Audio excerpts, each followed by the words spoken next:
Fala, galera!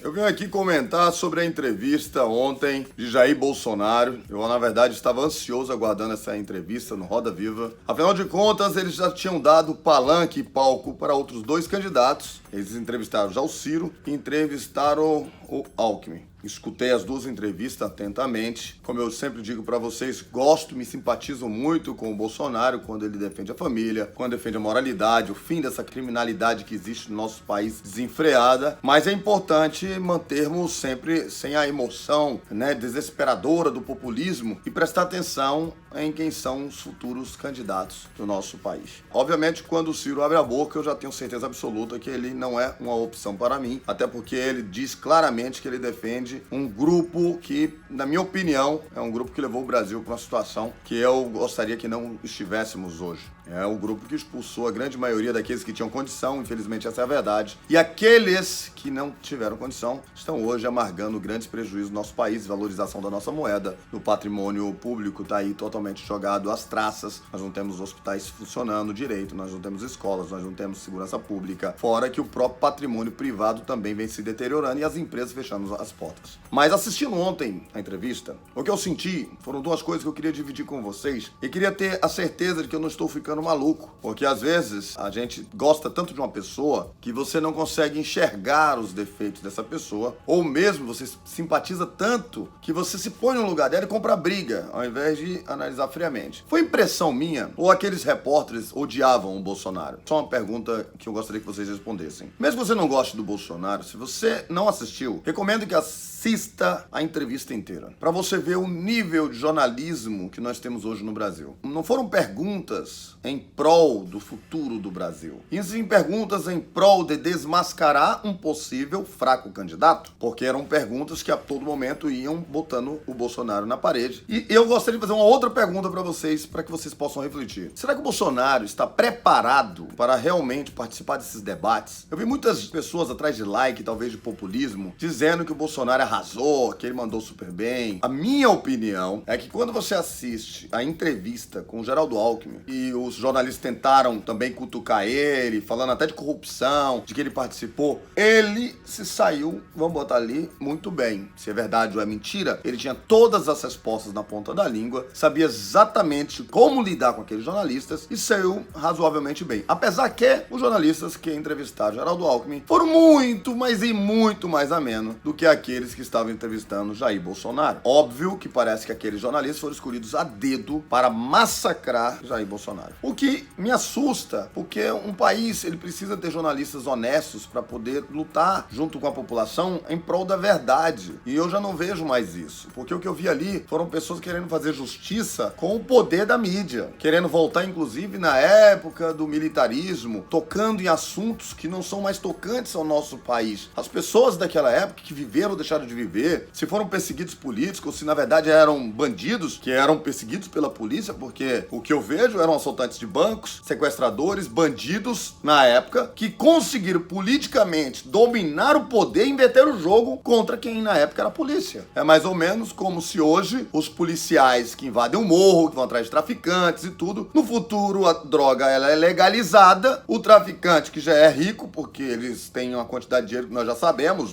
absurda, monta suas fábricas de cigarros que hoje seriam ilícitos e amanhã deixa de ser, se tornam multimilionários, se propõem a uma cadeira no Congresso, ganham e começam a legislar contra os policiais, coronéis e pessoas que na época que eles eram traficantes, bandidos, eles começam a legislar porque agora é legal, as pessoas esquecem dos crimes cometidos e por ser legal agora, vamos partir do princípio, legalizamos a droga no Brasil, não é mais ilegal, nem existe mais essa palavra de droga, ele agora é uma parada que te dá uma lombra legal, te deixa light, te faz ficar mais inteligente, mais leve. E as pessoas esquecem que um dia aquilo foi crime. Que um dia eles queimaram pessoas dentro de pneu, matavam pessoas, sequestravam pessoas. As pessoas esquecem. E aí começam a tratar essas pessoas como líderes políticos, porque eles defendem o pobre, o favelado. Na verdade, se falar a palavra favelado, ele fica até indignado. O cara que mora na comunidade, os bandidos, na verdade, dizem que protege seu povo. Quem são o povo do bandido? Nessa hora, agora a gente tem que fazer uma analogia sincera e honesta e tentar pensar com uma razão de quem viveu os tempos, como eu tive meus avós e meus familiares que viveram esse tempo e disseram que era normal. O que ocorria era que a polícia era mais dura, jogava pesado com aqueles revolucionários que queriam a liberação de tudo e todos, inclusive das drogas. Olha, gente, que nós podemos viver isso no futuro. Eu gostaria que vocês, essa geração de hoje, lembrem que no futuro vocês verão traficantes dominando cadeiras no Congresso, no poder, correndo atrás de botar na cadeia coronéis e comandantes de operações que hoje sobem o morro atrás de bandido. É basicamente nessa pegada que a entrevista foi. Tentar colocar Jair Bolsonaro contra os seus maiores apoiadores, talvez, os militares. E vou ser bem sincero, tento deixar essa minha opinião sendo imparcial, se é que é possível. Eu, outro dia desse, deixei bem claro que meu voto não está 100% definido. Me simpatizo com o Bolsonaro. Teve até engraçadinho que disse que eu estava virando a casaco porque o Bolsonaro não quis me pagar. Me prova que um dia eu mandei uma única mensagem pro Bolsonaro com o teor de me ajuda, deixa eu te ajudar, deixa eu fazer, vamos trocar uma figurinha. Não existe. Eu não preciso dessa grana, graças a Deus. Eu não preciso do Estado, eu não preciso de nada. Às vezes dá até vontade de ir pra briga política, entrar lá dentro e abrir mão do meu salário, abrir mão do salário do gabinete inteiro, que ninguém nunca fez isso, porque eu tenho amigos meus bem-sucedidos, inteligentes, que estariam dispostos a lutar por um Brasil melhor. Por quê? Porque quando o Brasil vai bem, é igual aqui nos Estados Unidos, a grande maioria das cadeiras aqui são ocupadas por quem? Por empresários gigantescos que ganham já sua grana. Como o país indo bem, os negócios deles vão bem. Então, um país indo bem,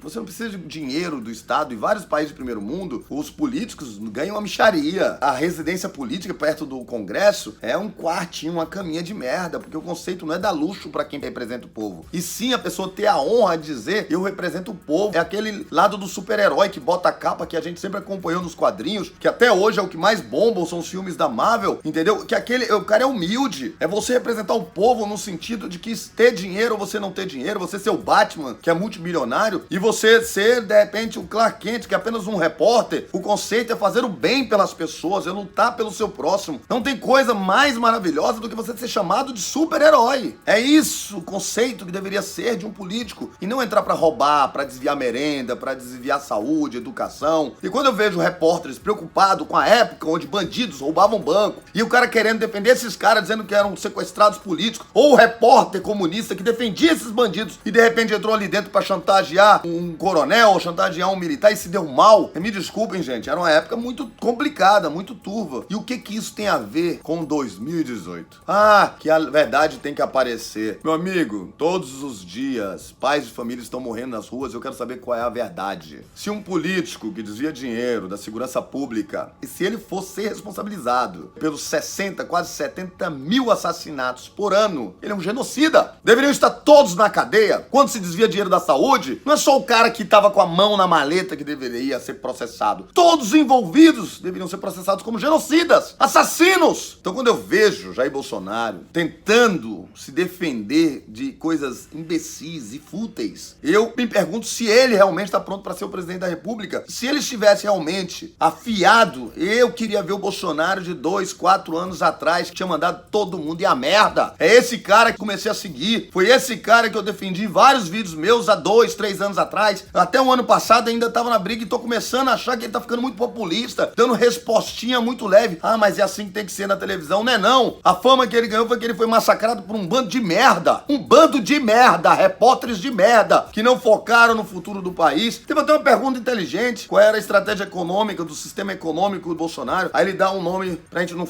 criar mais nome de pessoas aqui, eu tenho mais problema no meu vídeo, dá o nome do seu futuro ministro da Economia. Aí dá um nome. Aí qual é o seu plano B? Pô, o Bolsonaro não sabia qual é o plano B, pô. Não tem plano B. Se o casamento der errado, não vai dar. Pode dar sim, Bolsonaro. Pode dar errado. Pode, infelizmente, dar errado. Qual é o seu plano B, Bolsonaro? Contratar um outro cara tão bom quanto, um outro economista tão bom quanto, alguém eleito, de repente, até pela opinião pública, que tenha know-how, tenha condição. É importante que você tenha plano B, C, D. Eu, quando criei aqui um plano chamado EPA, Estratégia, Planejamento e Ação, para que os meus alunos fizessem isso no final do ano passado, às vezes a gente pensa assim, poxa, eu sou só uma merdinha, uma formiguinha, mas num planejamento como esse, eu ensino todos os meus alunos a terem plano A, B, C, D, E, F. Eu tenho certeza que você é capaz de fazer, Bolsonaro. Se você realmente vai ser o presidente do nosso país, e pelo que eu vejo das pessoas que vão te buscar no aeroporto, pelo que eu vejo das pessoas que demonstram que gostam de você e que querem você no poder, você não tem que se defender, Bolsonaro. Você tem que demonstrar a sua competência para ser presidente do nosso país. E você vai demonstrar isso com plano A, B, C, D, estratégias e estratégias e estratégias mais estratégias. Deixem eles falar, deixem eles te atacarem, deixem eles tentarem te virar. Eu vi que tentaram virar você contra os afrodescendentes, que você está sendo até denunciado, né? Na verdade, não é processado, foi denunciado. Então, o pessoal vai numa esfera de um mimimi e de uma vontade tão voraz de destruir a imagem de uma pessoa que eles não focam no objetivo. Quais são os seus projetos, candidato? Como nós vamos evoluir o nosso país, candidato? E não se ele falou, deixou de falar, isso é com a justiça, cara. O repórter tem que tirar limpo, porque se o cara... Não, vocês querem massacrar a imagem do cara. Porque eu não vi isso ocorrendo com os outros candidatos. O Bolsonaro foi muito mais feroz. Óbvio que assistindo a entrevista do Geraldo Alckmin, dá até orgulho de ver que o cara sabe o que tá falando. É gostoso de ouvir, diferente de assistir o Ciro, que é puta merda. O cara é fora do normal, o cara tem problema mental. Ele é tão inteligente que ficou doido. Sempre falei isso, o Ciro é um cara inteligente, só ficou doido. O cara é um esquerdopata ali, doentio. Já o Alckmin manteve aquela postura de político profissional, velha guarda, fez as alianças certas. Se ele realmente prometer e cumprir projetos que ele falou, o Brasil vai super bem, porque ele tem a bancada, ele tem o mais importante, que vão votar nos projetos dele e ele vai ser aprovado. Então, consequentemente, o Geraldo Alckmin sendo o presidente do Brasil e cumprindo... Esse aqui é o difícil, gente. É acreditar que ainda exista político honesto no Brasil e que esse político vai entrar e vai cumprir o que ele está prometendo, que é resolver o problema da saúde, que é resolver o problema da educação, que é resolver o problema da segurança pública do país, sem fazer o tal do populismo com os vagabundos que estão roubando dinheiro, entendeu? Para poder conseguir chegar lá. Que vamos ser bem sinceros, a gente sabe que existe esses acordão e que com esses acordão o cara não consegue fazer nada. Agora, se o cara realmente estiver disposto a fazer, ele tem a bancada do lado dele, ele vai conseguir fazer muito pelo nosso país, porque ele já deixou claro que ele fechou o acordão. Todas as bancadas políticas, corruptas ou não, a grande maioria fecharam com o Geraldo Alckmin. Então fica complicado, o cara fala bem, o cara tem projetos, o cara tem a bancada do lado dele. É uma concorrência que realmente vai assustar aí a turma que acredita que o Bolsonaro poderia mudar o Brasil. Eu, como eu sempre digo, me familiarizo muito com o conceito do Bolsonaro de família, de amor pelo teu próximo, de legítima defesa, de não aceitar que bandido e que não tenha diferenciação entre a população brasileira, independente se você é afrodescendente, amarelo, azul, branco, todos nós somos iguais, então no concurso público temos que ser tratados iguais, numa situação de ingresso numa escola, numa faculdade, precisamos ser tratados iguais, precisamos acabar com a diferenciação de raça, de credo, de sexualidade, temos que todos sermos tratados iguais. Quando eu vejo o Bolsonaro falando isso, vejo ele evoluindo, ele vem evoluindo a cada dia, essa mentalidade dele, a forma dele pensar talvez era muito errada no passado e vem evoluindo, me agrada. Mas quando a gente vai para o quesito político, técnico e quem realmente terá condição de administrar o nosso país, eu deixo para vocês as duas entrevistas, excluindo a do Ciro, que não dá, gente, me desculpa, não dá. Se quiser assistir, assista. Mas vá lá no Roda Viva, assista as duas entrevistas, que são, acho que vão ser as mais importantes. Se ocorrer segundo turno no Brasil, não vai ser com Lula, garanto pra vocês. Vai ser Geraldo Alckmin e Bolsonaro. E aí, obviamente, nós vamos assistir aí as propostas dos dois candidatos e ver quem realmente tem alguma coisa pra oferecer pro nosso país e que vai conseguir fazer com que nós, brasileiros, sejamos de verdade atendidos. Resto? Correto, que vá levar o nosso Brasil pro crescimento e que não seja corrupto, obviamente. Não é isso? E sem sombra de dúvidas, saiba o que está fazendo e tenha apoio da bancada para que os seus projetos possam ir adiante. Senão ele vai ter dois caminhos. Vai passar lá 4 anos sem fazer porra nenhuma e a própria população vai querer chutar a bunda desse cara, se não tiver o apoio da bancada. Ou 2, ele vai ter que iniciar uma ditadura. E nós não queremos uma ditadura no nosso país. Nós estamos fugindo disso. A democracia ela precisa evoluir e um ditador ali dentro também não seria interessante. Então vamos refletir para a gente ter a melhor escolha. Está chegando, outubro é uma grande oportunidade nós teremos de mudar o nosso país. Estamos juntos e juntos somos mais fortes.